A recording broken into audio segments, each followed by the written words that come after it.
Alors que le soleil déclinait, elle s'élança dans les allées silencieuses, le visage fermé par la colère. « Je vais lui montrer à ce petit insolent », marmonnait-elle en marchant. Arrivée près de la tombe, elle distingua la petite tente érigée par Samuel et s'en approcha à grands pas. « Samuel !» tonna-t-elle. « Sors de là tout de suite !» Le garçon sortit, le visage fatigué, mais calme. « Qu'est-ce que tu veux, tante ?» demanda-t-il doucement. « Ce que je veux ?» gronda-t-elle, enflammée de colère. « Tu me fais passer pour une idiote. C'est fini, tu rentres avec moi sur le champ. » Elle se jeta sur lui, main tendue pour l'agripper, mais aussitôt, un choc invisible la gifla si violemment qu'elle recula, la joue en feu. Saisissant sa joue de la main, elle laissa échapper un cri de surprise. Âgé de 8 ans, Samuel avançait en trébuchant, pieds nus, le long de la route étroite, un plateau d'orange en équilibre sur sa petite tête. Ses pieds minuscules étaient encrassés de poussière rouge, et son short beaucoup trop grand était trempé de sueur contre sa silhouette maigre. Son cœur était lourd, son estomac vide, et des larmes menaçaient de couler de ses yeux fatigués.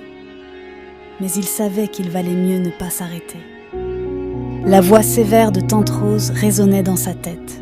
« Samy, si tu reviens sans avoir tout vendu, je te corrigerai. » Le ventre de Samuel se serra, non pas de faim cette fois, mais de peur de ses paroles, plus dures encore que les coups. Depuis que ses parents étaient morts, Tante Rose l'avait recueilli, non par amour, mais par un sens tordu du devoir. Chaque jour, il vendait des oranges de l'aube jusqu'au crépuscule, traînant ses petites jambes épuisées à travers la ville. Il s'arrêta un instant à l'ombre d'un manguier desséché, seul abri contre la chaleur implacable. De ses doigts tremblants, il essuya la sueur sur son front, laissant des traces de poussière sur son visage déjà marqué de larmes. Le plateau sur sa tête lui pesait comme une montagne, mais il n'avait pas le choix. Une femme passa, un pagne noué autour de la taille. Elle le regarda un instant. Samuel crut qu'elle aurait peut-être pitié de lui et achèterait une orange. Mais elle secoua la tête et s'éloigna rapidement. « Orange à vendre, bien sucrée. » Sa voix était faible, à peine plus qu'un murmure. Personne ne s'arrêta. Les rues étaient trop animées, pleines d'une vie dont Samuel ne se sentait plus faire partie. Les souvenirs de ses parents le hantaient à chaque pas. Son père, Papa Joseph, était menuisier, un héros aux yeux de Samuel. Le soir, l'enfant s'asseyait souvent à côté de lui, admirant ses doigts habiles qui sculptaient le bois. Le rire de Papa Joseph résonnait encore dans sa mémoire. Mais un jour funeste, une toux persistante l'avait emporté, laissant Samuel et sa mère seuls. Sa mère, Mama, avait été son roc. Elle travaillait inlassablement, vendant de l'akara au marché pour lui assurer de quoi se nourrir et la possibilité de fréquenter l'école. Il se souvenait de ses étreintes chaleureuses, des chansons qu'elle lui chantait le soir, et de l'odeur de beignets de haricots qui imprégnait ses vêtements. Mais la vie s'était montrée cruelle envers elle aussi. Un an après la mort de Papa Joseph, elle tomba malade à son tour. Samuel la vit s'affaiblir, ses yeux jadis si vifs s'éteindre peu à peu, jusqu'au dernier soupir. Il n'avait pas pleuré le jour de son enterrement, trop choqué, trop brisé pour que les larmes coulent. Mais à présent, chaque larme retenue alors semblait dévaler ses joues, se mêlant à la sueur et à la poussière tandis qu'il traînait ses pas. « Orange à vendre, bien sucré !» répéta-t-il, la gorge serrée. Un homme à vélo finit par s'arrêter et lui tendit un billet froissé en échange de 3 oranges. « Oh, merci, monsieur !» souffla Samuel, s'inclinant légèrement. Mais l'homme s'éloigna sans un mot. Quand enfin il vendit sa dernière orange, le soleil était déjà bas. Un bref soulagement l'envahit, mais il savait que Tante Rose trouverait malgré tout un prétexte pour se plaindre, un motif pour le punir. Il reprit le chemin de la maison, les jambes lourdes de fatigue. En passant devant le cimetière à la lisière du village, il ralentit. Sa mère y reposait. Il n'avait pas prévu de s'arrêter, conscient que tante Rose se mettrait en colère s'il rentrait en retard. Mais son cœur était trop lourd pour qu'il continue comme si de rien n'était. Quelque chose en lui le poussa vers ce petit tertre de terre anonyme. Samuel laissa tomber le plateau vide et s'agenouilla près de la tombe. Le sol était froid sous ses paumes. « Mama, chuchota-t-il, la voix tremblante, tu me manques. J'essaie, Mama, mais c'est tellement dur, trop dur. » Les larmes revinrent, chaudes, incontrôlables. Il se recroquevilla contre la tombe, serrant la terre sèche comme s'il espérait la ramener à la vie. « Je ne comprends pas pourquoi Dieu t'a emporté, toi et papa Joseph, » sanglota-t-il. « Tante Rose ne m'aime pas, elle me bat, Mama. Elle me laisse affamée. Je ne veux plus rester avec elle. Je veux venir te rejoindre. » Le vent se leva légèrement, faisant bruire les feuilles des arbres voisins. Aux yeux de Samuel, c'était comme une caresse, un geste de sa mère pour le réconforter. Il ferma les yeux, son frêle corps parcouru de frissons. Autour de lui, tout sembla disparaître alors qu'il imaginait la voix, le rire et les bras de sa mère l'entourant de tendresse. Dans son esprit, elle était vivante, souriante, lui assurant que tout irait bien. Mais la réalité le rattrapa. Le vent cessa, ne laissant qu'un silence oppressant dans le cimetière. Samuel se redressa lentement, le cœur lourd à l'idée de devoir rentrer chez tante Rose. S'il traînait trop, elle le battrait. Essuyant ses larmes du revers de la main, il ramassa le plateau vide. « Mama, je reviendrai demain, » promit-il, à peine audible. « Je te dirai tout. Je t'aime. » Tandis qu'il s'éloignait, son estomac se mit à gargouiller, lui rappelant qu'il n'avait rien mangé de la journée. Il se serra le ventre pour ne pas céder à la souffrance. La route qui menait chez lui s'étendait telle une longue punition, lui rappelant sa vie misérable. Il ignorait combien de temps encore il pourrait endurer tout cela, mais pour l'instant, il n'avait pas d'autre choix que de continuer. Le cœur battant, il arriva devant la maison de tante Rose. La lampe à huile diffusait une faible lueur à travers les fentes de la porte en bois. Ses petites mains tremblaient lorsqu'il poussa la porte, qui grinça, annonçant sa présence. Tante Rose était assise sur un tabouret de bois dans un coin de la pièce, en train d'éplucher des ignames. Ses yeux perçants se posèrent aussitôt sur Samuel. « Où étais-tu » lança-t-elle d'un ton tranchant, brisant le silence comme un coup de fouet. « J'ai vendu toutes les oranges, tante, » balbutia Samuel, tendant les billets froissés qu'il avait gagnés. Six jambes menaçaient de le lâcher. Elle s'empara de l'argent, compta rapidement, les lèvres pincées. « Tu appelles ça de l'argent » siffla-t-elle, la voix emplie de mépris. « Tu crois que je t'ai envoyé dehors pour revenir avec cette misère ? J'ai vraiment tout vendu, tante.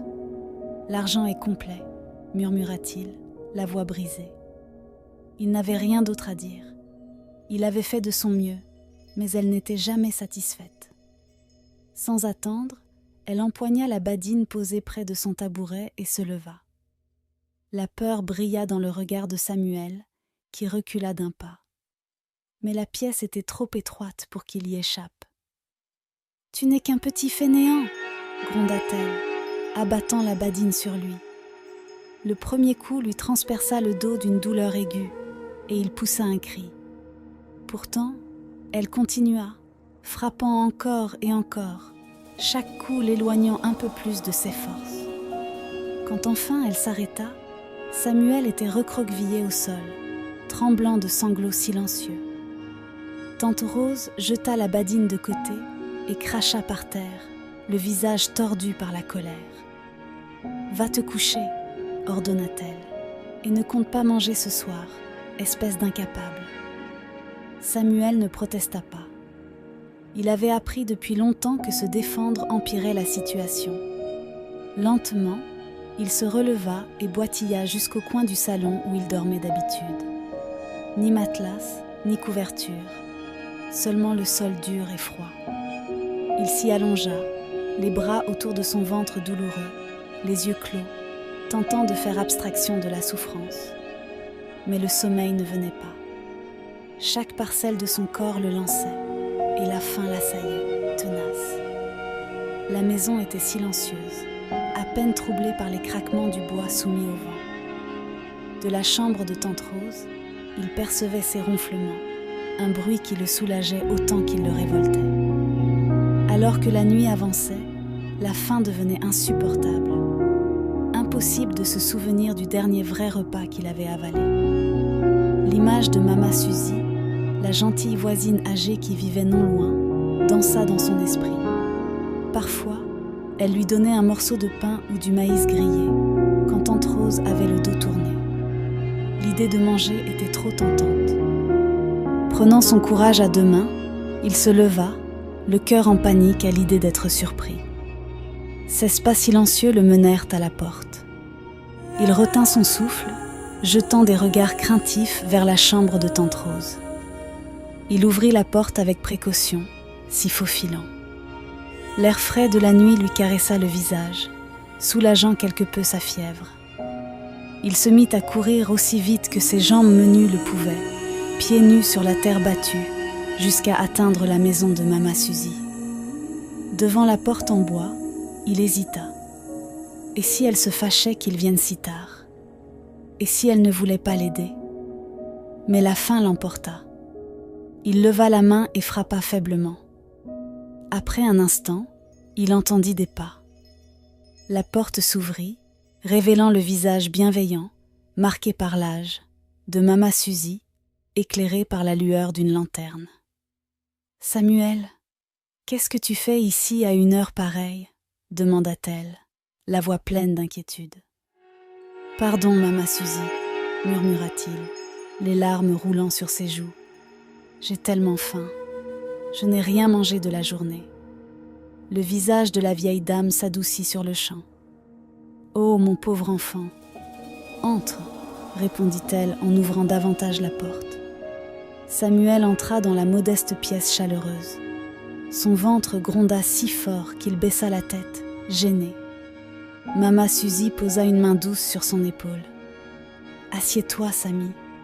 Je vais te trouver de quoi manger, » dit-elle tendrement. Il s'installa sur un petit tabouret près de la table, les yeux rivés sur chacun de ses gestes, alors qu'elle soulevait le couvercle d'une marmite pour en extraire un morceau d'igname.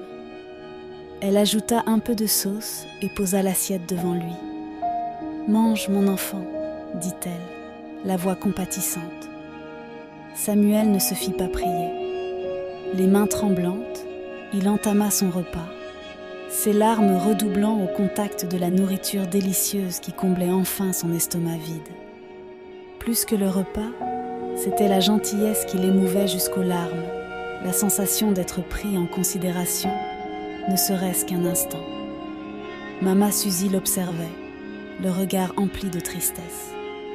Elle connaissait la situation, savait que tante Rose maltraitait le garçon, mais elle se sentait impuissante à y mettre un terme. Pourtant, elle faisait de son mieux pour alléger un peu son fardeau. Après avoir fini, Samuel leva vers elle des yeux rougis. « Merci, maman, » murmura-t-il, infiniment reconnaissant. Elle posa une main affectueuse sur sa tête. « Tu seras toujours le bienvenu, Samy. Tu es un gentil garçon, et Dieu voit ta souffrance. Il ouvrira un chemin pour toi, mon enfant. » Ces mots réchauffèrent un peu le cœur meurtri de Samuel. Mais il devait partir. Si tante Rose découvrait son absence, elle deviendrait encore plus violente. À contre-cœur, il se releva. « Je dois y aller, » dit-il, la voix pleine de regret. « Merci encore, maman. » Elle hocha la tête, les traits marqués d'inquiétude. « Fais attention à toi, Samuel, et n'hésite pas à revenir me voir si tu as besoin de quoi que ce soit. » Il acquiesça et s'élança de nouveau dans la nuit. Son ventre était comblé, mais son esprit restait envahi de tristesse. Le chemin du retour lui parut interminable. Arrivé devant la maison, il hésita en voyant la faible lueur filtrant par la fenêtre. Il ignorait jusqu'à quand il pourrait supporter cette vie, mais pour l'instant, il n'avait pas le choix. Inspirant profondément, il ouvrit la porte, accueillant le contact glacé du sol sous ses pieds.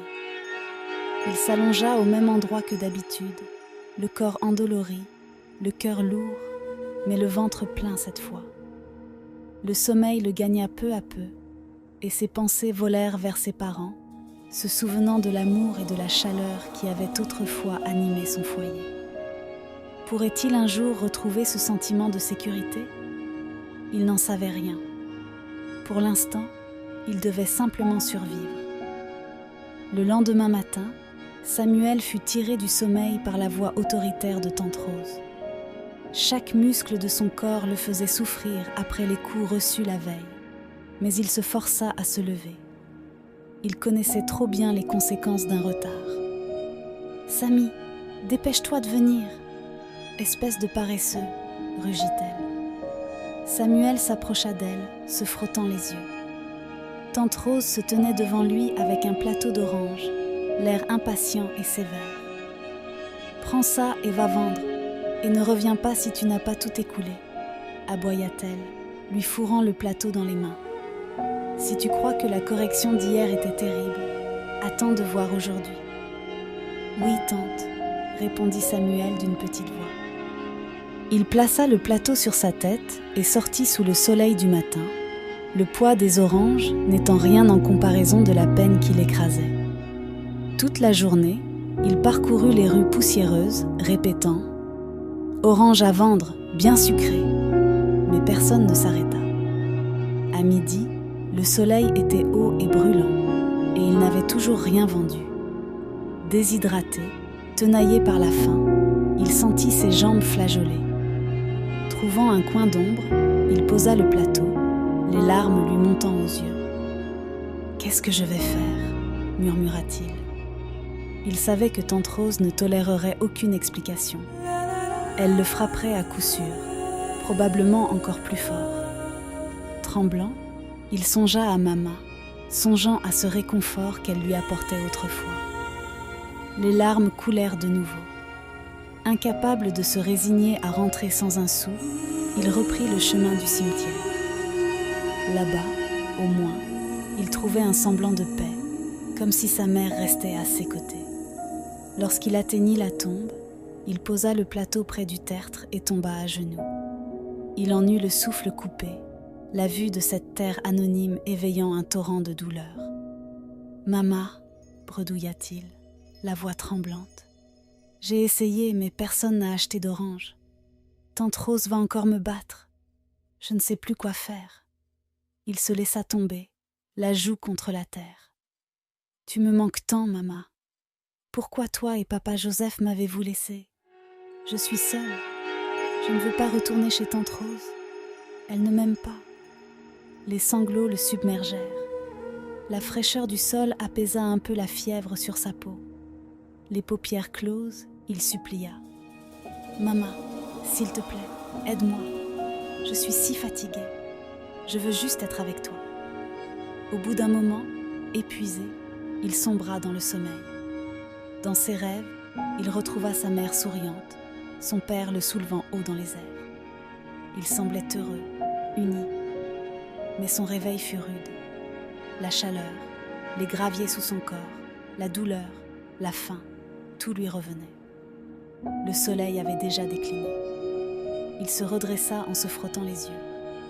Il voulut reprendre son plateau, mais il était vide. Les oranges avaient disparu. Le cœur battant, il le reposa aussitôt. « Non, non, non !» murmura-t-il, la panique grimpant. « Où sont-elles ? Qui les a prises ?» Il parcourut du regard les alentours, sans trouver aucune trace de fruits. Puis il remarqua autre chose, un petit paquet de billets froissés, soigneusement déposés dans le plateau. Les mains tremblantes, il compta l'argent. C'était exactement la somme qu'il aurait perçue s'il avait tout vendu. L'esprit en ébullition, il se demanda qui avait fait ça. Qui volerait les oranges tout en lui laissant l'équivalent en argent? Le cimetière demeurait silencieux, à peine troublé par le bruissement du vent dans les feuilles.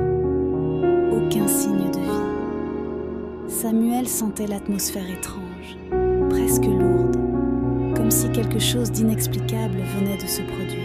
« Maman, murmura-t-il, la voix secouée, c'est toi qui as fait ça. » Un frisson lui parcourut l'échine alors qu'il contemplait la tombe. Il ne savait plus quoi penser. Un mélange de terreur et de soulagement l'envahissait, comme si Mama continuait de veiller sur lui, même après sa mort. Longtemps, il demeura assis, serrant l'argent, des larmes de gratitude et de confusion roulant sur ses joues. « Merci, maman, souffla-t-il finalement, la voix brisée. « Merci. » Mais la peur ne tarda pas à revenir. Il était obligé de rentrer. Tante Rose n'accepterait pas son récit. Elle l'accuserait de mentir ou de voler. Il ignorait comment lui faire face.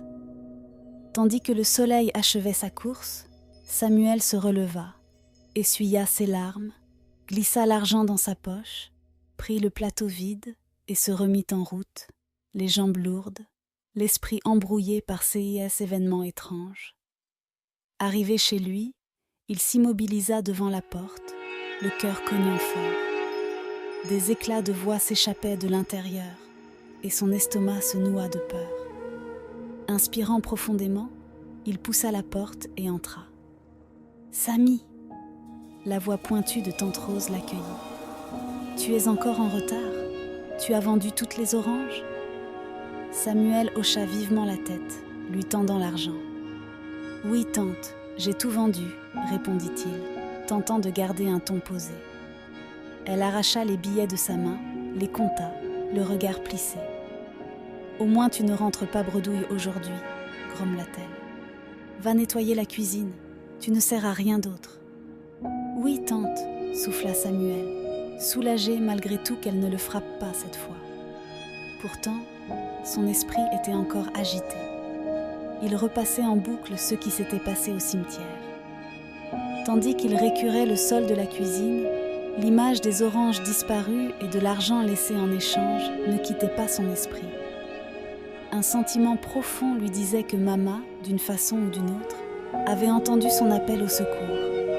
Pour la première fois depuis longtemps, une petite lueur d'espoir brilla en lui. Le lendemain, Samuel se réveilla plus faible que la veille.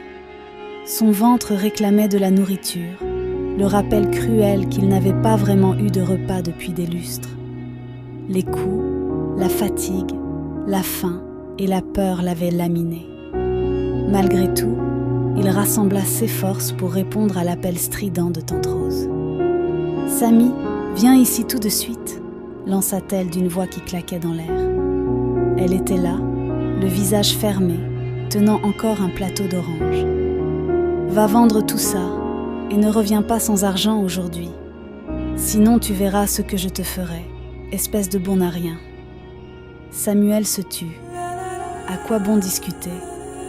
Il prit le plateau, le posa sur sa tête, ses genoux vacillant sous le poids, avant de s'aventurer dehors dans la lumière éblouissante. Toute la matinée, il erra dans le village, répétant « Orange à vendre, bien sucré », d'une voix à peine audible. Il avait l'impression d'être invisible, comme si son existence n'avait aucune importance. À midi, il n'avait vendu aucune orange. Le soleil lui brûlait la nuque, la soif et la faim l'assaillaient. Il chercha un peu d'ombre sous un arbre, l'esprit en ébullition. « Qu'est-ce que je vais faire ?» chuchota-t-il, au bord des larmes. Il n'osait imaginer la colère de tante Rose si elle le voyait rentrer ainsi. Le ventre noué par la peur, il repensa encore à Mama. Il lui manquait tant. Finalement, incapable de poursuivre cette vente infructueuse, il se dirigea une fois de plus vers le cimetière. Là, il déposa soigneusement le plateau devant la tombe de sa mère et s'agenouilla. Maman, personne n'a acheté d'oranges aujourd'hui, bredouilla-t-il, la voix tremblante. Tante Rose va me corriger à nouveau. Je ne sais plus quoi faire. 16 doigts serraient la terre, tandis que des sanglots le secouaient. Tu me manques tellement, maman. Pourquoi toi et papa Joseph êtes-vous partis? Je ne veux pas rester avec tante Rose. Elle ne m'aime pas, elle me fait du mal. Il s'allongea à même le sol, laissant la fatigue le submerger. À son réveil, le crépuscule approchait. Il aperçut le plateau vide et à la place des oranges, une petite liasse de billets froissés, accompagnée d'une assiette de riz jollof tout chaud et d'un morceau de poisson frit. L'odeur était si alléchante que Samuel sentit un spasme dans son estomac. Terrifié et émerveillé à la fois, il mangea en pleurant, murmurant des mots de remerciement à maman. Le soir, tante Rose se contenta de récupérer l'argent, semblant pressée de vaquer à ses occupations, et Samuel poussa un soupir de soulagement. 2 jours de suite, un événement surnaturel venait de survenir auprès de la tombe de sa mère. Quelqu'un ou quelque chose veillait vraiment sur lui. Un soir, Samuel était assis dans un coin minuscule de la pièce, les genoux serrés contre sa poitrine. Son ventre gargouilla si fort qu'il posa la main dessus pour tenter de l'étouffer. Il avait la tête lourde, le corps faible à force de ne pas manger à sa faim. « Tante, s'il te plaît » articula-t-il, la voix tremblante. « Je pourrais avoir quelque chose à manger ?» Tante Rose ne leva même pas les yeux. Elle épluchait des ignames d'un geste brutal. « Il n'y a pas de nourriture pour toi » lança-t-elle sèchement. « Tu crois que la nourriture tombe du ciel ? Un bon à rien comme toi devrait se débrouiller tout seul. » Samuel se mordit la lèvre pour retenir ses larmes, sentant son torse se soulever sous le poids de ses sanglots qui l'étouffaient. Il savait qu'il valait mieux ne pas pleurer devant elle. C'était l'assurance de recevoir davantage de coups. Le soleil disparut lentement, plongeant la maison dans l'obscurité. Samuel n'avait pas pu vendre quoi que ce soit ce jour-là. Il s'était écroulé en essayant de porter son plateau. Furieuse, tante Rose l'avait traité d'incapable avant de partir au marché. À présent, le silence régnait. Les entrailles de Samuel le faisaient souffrir. Des larmes coulèrent malgré lui. Les premières furent discrètes, mais la douleur rendit ses pleurs de plus en plus bruyants. « Tais-toi !» cria tante Rose depuis sa chambre. « Cesse ce vacarme ou je viens m'occuper de toi. » Samuel était incapable de stopper ses sanglots. La faim, le chagrin, la solitude, tout l'écrasait. Il pleura plus fort. Excédée, tante Rose déboula dans la pièce, le visage crispé de colère. « Toi, espèce d'enfant ingrat, tu ne me laisses pas dormir ?» rugit-elle. Elle l'attrapa par le bras et le traîna vers la porte. « Si tu veux pleurer, fais-le dehors, pas chez moi. Je n'ai pas de temps à perdre. » Le garçon, trop épuisé, ne pouvait pas lutter. Elle le poussa dehors et claqua la porte. L'air nocturne, bien plus frais, lui frappa le visage. Il resta un instant immobile, grelottant et sanglotant, sans savoir où aller. 6 pieds nus étaient glacés sur le sol dur. Mais il se mit à marcher, comme mu par un instinct, jusqu'à retrouver le chemin familier du cimetière. La lune brillait haut, et la vue de la tombe de sa mère raviva sa peine. Il se laissa tomber à genoux sur la terre nue, la saisissant de ses petites mains. « Maman, balbutia-t-il, la voix brisée, je ne peux plus vivre là-bas. Tante Rose ne veut pas de moi. Elle ne m'aime pas. J'ai faim, maman. Je ne sais plus quoi faire. » À ses yeux, l'esprit de sa mère semblait présent, l'enveloppant, lui disant qu'il n'était pas seul. Il se coucha au sol, contre le tertre, laissant ses larmes couler. « Je ne veux plus retourner là-bas, maman, » murmura-t-il, à peine audible. « Je préfère rester ici avec toi. Je ne veux plus rentrer. » Le contact frais de la terre contre son corps endolori lui apporta un peu de répit. et, pour la première fois de la journée, il ressentit un calme relatif. Son sanglot se calma, sa respiration devint régulière et il s'endormit. Au matin, le soleil s'éleva doucement, les oiseaux chantaient dans les arbres et l'air était frais. Samuel s'étira, endolori d'avoir passé la nuit par terre. Une bouffée d'oubli, puis la faim le rattrapa. Son estomac gargouilla, lui arrachant une grimace.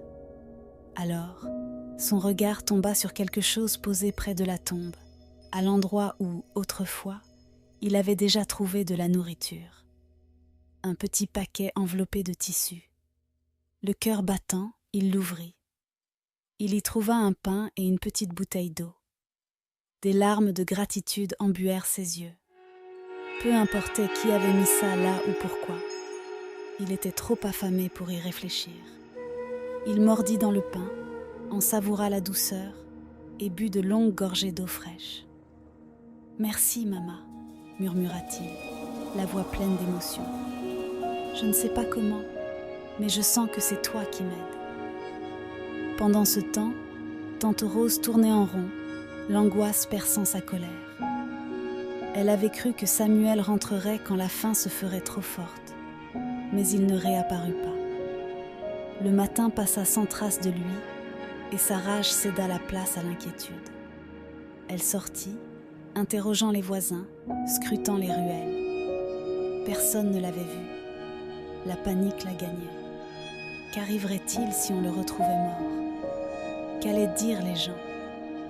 Samuel, cependant, demeurait assis près de la tombe de sa mère, l'esprit étrangement serein. Il ne savait pas de quoi demain serait fait, mais il savait qu'il n'était plus question de retourner chez tante Rose. Mieux valait dormir à même le sol, affamé et seul, que subir ses injures et ses coups. La journée s'écoula calmement, bercée par le silence du cimetière, et, pour la première fois depuis longtemps, il se sentit en sécurité. Samuel passa le plus clair de la journée près de la tombe de sa mère, sa frêle silhouette penchée, le regard fixé sur le tertre. Le pain et l'eau trouvés. Ce matin-là l'avait un peu requinqué, mais la faim se fit bientôt sentir, le rongeant comme un mal tenace. Alors que la chaleur se renforçait et que le cimetière restait toujours aussi calme, Samuel se leva et essuya la sueur sur son front. Il décida de faire un tour du côté du mur d'enceinte, curieux de voir ceux qui se trouvaient autour. Il s'aventura dans les coins reculés, pieds nus sur un tapis de feuilles mortes et de brindilles. À la lisière du cimetière, il aperçut des arbres chargés de fruits. Il sentit son cœur s'alléger. Enfin, un espoir.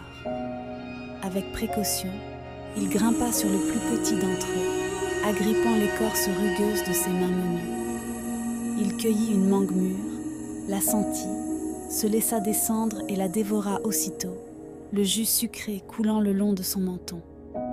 Satisfait de cette première victoire, il rassembla d'autres fruits, goyaves, bananes, papayes.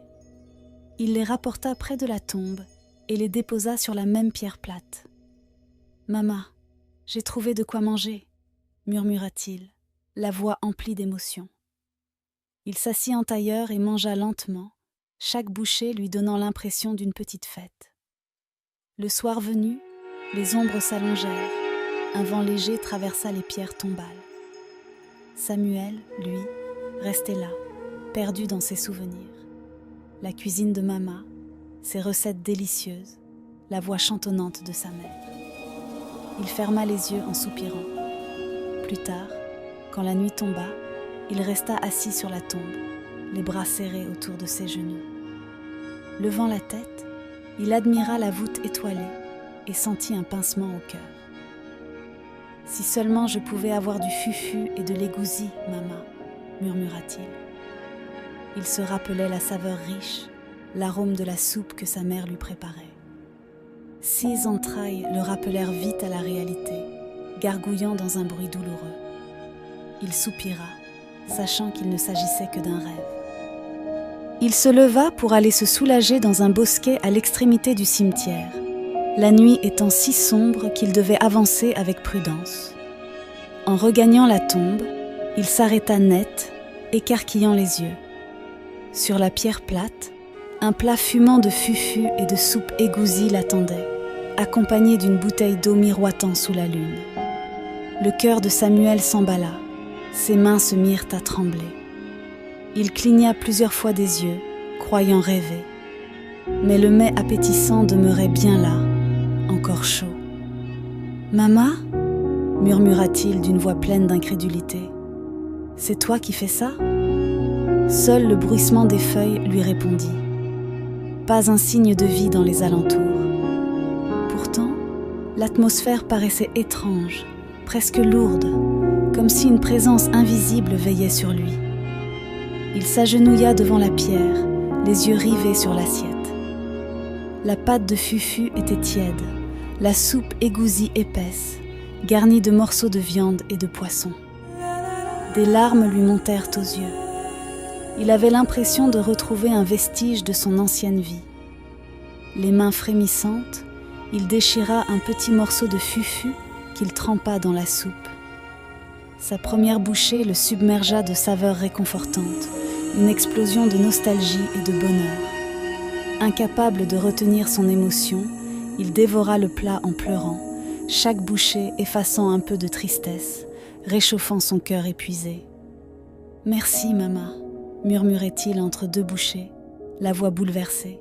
« Merci de continuer à veiller sur moi. » Rassasié, il posa l'assiette vide à côté de la bouteille et demeura pensif. Une myriade de questions l'assailla. Qui pouvait bien déposer ses repas ? Était-ce réellement l'esprit de sa mère ou un bienfaiteur mystérieux ?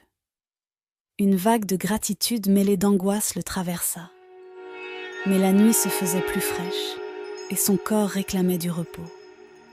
Il s'allongea près de la tombe, fixant les étoiles, luttant contre la fatigue. « Merci, maman. Merci de prendre soin de moi », souffla-t-il avant de s'endormir. Cette nuit-là, Samuel fit un rêve d'une clarté stupéfiante. Il y vit maman, vêtue de son pagne préféré, son visage plein de douceur illuminé d'un halo léger. Elle se tenait à côté de lui, caressant sa joue de sa main chaude et bienveillante. Samuel sentit son cœur se serrer et des larmes lui piquaient les yeux. « Samuel !» dit-elle d'une voix qui lui avait tant manqué. « Mon enfant, tu es fort, mais tu ne peux pas continuer ainsi. Tu dois aller à l'école. Va t'inscrire à l'école primaire communautaire du village. Tu as besoin d'apprendre. » « Mais maman, bredouilla-t-il, inquiet, comment vais-je payer ? Son sourire se fit plus tendre, son regard rempli d'amour. « Ne t'inquiète pas, mon enfant, je m'occuperai de tout. Aie confiance. » Avant qu'il ne puisse répondre, elle disparut, sa voix résonnant dans l'air. « Va à l'école, Samuel, c'est important. » Le garçon se réveilla en sursaut, l'aube pointait à peine. Son cœur battait la chamade, et l'image de maman flottait encore dans son esprit. Soudain, son regard fut attiré par un petit paquet d'argent posé à côté de la tombe. Ses mains se mirent à trembler quand il s'en empara, les yeux écarquillés. C'était juste la somme nécessaire pour l'inscription scolaire. « Maman !» murmura-t-il, submergé d'émotion. « Merci. » Un peu plus tard, Samuel se dirigea vers l'école primaire communautaire. Les murs usés, la grille rouillée formaient certes un décor modeste, mais pour lui, c'était un symbole d'espoir. Il agrippait fermement l'argent, traversa la cour sous les regards intrigués d'élèves en uniforme usé et de quelques enseignants curieux. Malgré les chuchotements, il marcha droit jusqu'à une enseignante à l'air bienveillant, placée près de la salle des professeurs. « Bonjour, madame », fit-il de sa petite voix. « Je voudrais m'inscrire ici. » Elle eut l'air surpris. « T'inscrire » s'exclama-t-elle en observant sa chemise déchirée et son short recouvert de poussière. « Où sont tes parents ? » ?»« Ils sont partis, madame, » répondit-il, baissant les yeux. « Je vis seul maintenant. » Ému par son histoire, elle l'emmena voir le directeur, un homme sévère portant des lunettes. Il l'écouta, l'étudia du regard, puis accepta, touché par sa détermination. « Bien, Samuel, nous allons t'inscrire, dit-il. Les cours ont déjà commencé, mais tu pourras rejoindre les autres élèves aujourd'hui. As-tu des livres ou un uniforme ? » « Non, monsieur, » répondit Samuel doucement. La professeure intervint. « Nous allons voir si nous pouvons lui trouver quelque chose, monsieur. Il a l'air d'en avoir besoin. » Le directeur acquiesça, et Samuel eut la joie d'intégrer officiellement l'établissement. Alors qu'il traversait la cour en direction de sa classe, il entendait quelques chuchotis. « N'est-ce pas Samuel, le garçon qui vend des oranges ? J'ai entendu dire que sa tante le cherche partout depuis des jours. » Samuel préféra ignorer ces murmures. Après les leçons du matin, Mademoiselle Grace, la même enseignante qui l'avait aidé, le prit à part. C'était une jeune femme douce, au visage prévenant. « Samuel, j'ai entendu ce que disaient tes camarades. Tu vis vraiment seul ? » ?»« Oui, madame, » répondit-il. Elle hésita. « Où dors-tu, mon chéri ? As-tu un endroit où passer la nuit ?» Il la fixa de ses yeux calmes, mais remplis de tristesse. « Je dors près de la tombe de ma mère, madame. » Mademoiselle Grace écarquilla les yeux, horrifiée. « Au cimetière ? Ce n'est pas possible, Samuel. C'est dangereux, et ce n'est pas un lieu pour un enfant. »« Je vais bien, madame, » protesta-t-il avec une fermeté tranquille. « C'est silencieux, et je me sens proche de maman. Je n'ai pas envie de partir. » La jeune femme poussa un soupir, le cœur lourd de compassion. Elle n'osait pas insister et décida d'attendre un moment plus propice pour lui proposer à nouveau de l'aide. Le lendemain, lors de l'assemblée matinale, la paix relative de l'école fut troublée par une voix qui hurlait près du portail. « Samuel, Samuel, où es-tu » C'était tante Rose, le visage rouge de colère. Les élèves et professeurs se turent, stupéfaits. Samuel resta immobile, le cœur tambourinant. Il s'attendait à ce moment, mais cela n'en était pas moins éprouvant. Dès qu'elle le vit, elle avança d'un pas furibond, la voix pleine de reproches. « Toi, garnement, c'est ici que tu te cachais ? Tu crois que tu peux m'échapper ?» Le directeur tenta de l'apaiser. « Madame, s'il vous plaît, calmons-nous. Samuel s'est inscrit dans notre école et... » « À l'école ?» coupa-t-elle avec mépris. « Ce garçon n'a pas besoin d'école. Il doit rentrer travailler. Il vit à mes crochets depuis trop longtemps. » Les élèves dévisageaient la scène, ébahis. Mademoiselle Grace se plaça près de Samuel, qui tremblait. Malgré la peur, il planta son regard dans celui de sa tante. « Je ne rentre pas avec toi, » déclara-t-il d'une voix étonnamment ferme. Tante Rose parut interloquée. « De quoi tu parles ? Tu es un enfant, tu n'as pas ton mot à dire. »« Je ne rentre pas, » répéta Samuel, plus fort. « Je reste près de maman. Je dors au cimetière et je suis très bien là-bas. » Un murmure de stupéfaction parcourut l'assemblée. Les enseignants se regardaient, inquiets, tandis que certains élèves restaient bouche bée. Mademoiselle Grace s'avança, visiblement troublée. « Samuel, tu ne peux pas vivre dans un cimetière. Ce n'est pas sûr, mon grand. » Mais il resta de marbre. « C'est ma maison, » confia-t-il d'une voix calme. « Je m'y sens proche de maman. » Le directeur porta une main à son front, visiblement dépassé par la situation.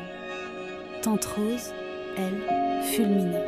« Toi, sale gosse ingrat, tu vas rentrer avec moi, qu'il te plaise ou non, » s'emporta-t-elle, essayant de l'attraper par le bras.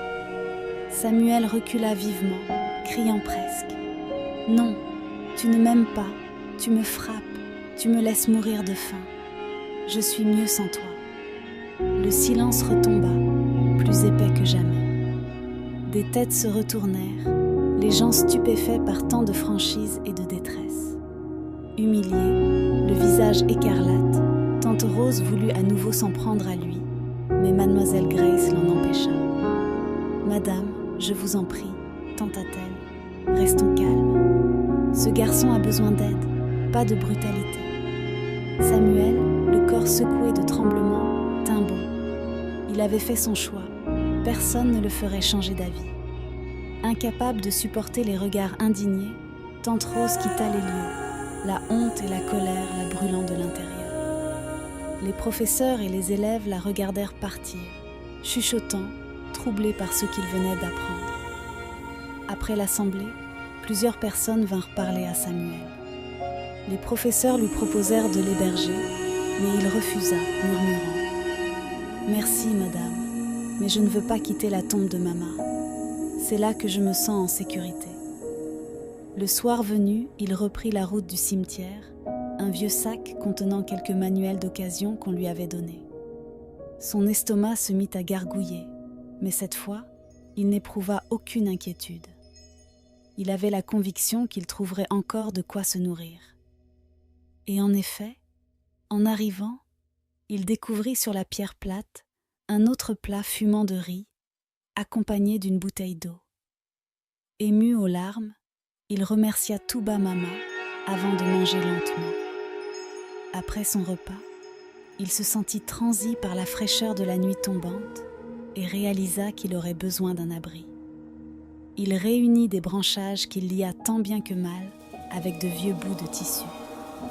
Patiemment, il construisit un petit abri près de la tombe, le recouvrant de feuilles mortes. Fier du résultat, il s'y glissa et s'assit, dos courbé, les jambes croisées, admirant son œuvre rudimentaire. « Mama » lâcha-t-il dans un murmure, « je resterai avec toi. Je ne repartirai plus. » Pendant ce temps, tante Rose cogitait, outrée par le scandale qui venait de se produire. Le lendemain soir, elle décida de se rendre directement au cimetière et de ramener Samuel de force, peu importe les conséquences. Alors que le soleil déclinait, elle s'élança dans les allées silencieuses, le visage fermé par la colère. « Je vais lui montrer à ce petit insolent », marmonnait-elle en marchant. Arrivée près de la tombe, elle distingua la petite tente érigée par Samuel et s'en approcha à grands pas. « Samuel !» tonna-t-elle. « Sors de là tout de suite !» Le garçon sortit, le visage fatigué, mais calme. « Qu'est-ce que tu veux, tante ?» demanda-t-il doucement. « Ce que je veux ?» gronda-t-elle, enflammée de colère. « Tu me fais passer pour une idiote. C'est fini, tu rentres avec moi sur le champ. » Elle se jeta sur lui, main tendue pour l'agripper, mais aussitôt, un choc invisible la gifla si violemment qu'elle recula, la joue en feu. Saisissant sa joue de la main, elle laissa échapper un cri de surprise. Une force impalpable s'opposait à elle. Elle retenta d'avancer, mais reçut un deuxième coup encore plus fort, la projetant au sol. Elle hurla, paniquée, agrippant sa tête comme pour se protéger. « Qui est là ? Qu'est-ce que c'est que ça ?» beugla-t-elle, terrifiée. Le vent sembla se lever autour d'eux, faisant bruisser les arbres avec violence. Les ombres se firent plus sombres. Le regard de Samuel était à la fois stupéfait et serein. Il n'éprouvait aucune peur. Quelque chose le protégeait. Tante Rose, elle, ne chercha pas à comprendre. Elle se releva, prit ses jambes à son cou en criant « Laissez-moi tranquille, laissez-moi tranquille !» Bientôt, son écho se perdit dans l'obscurité.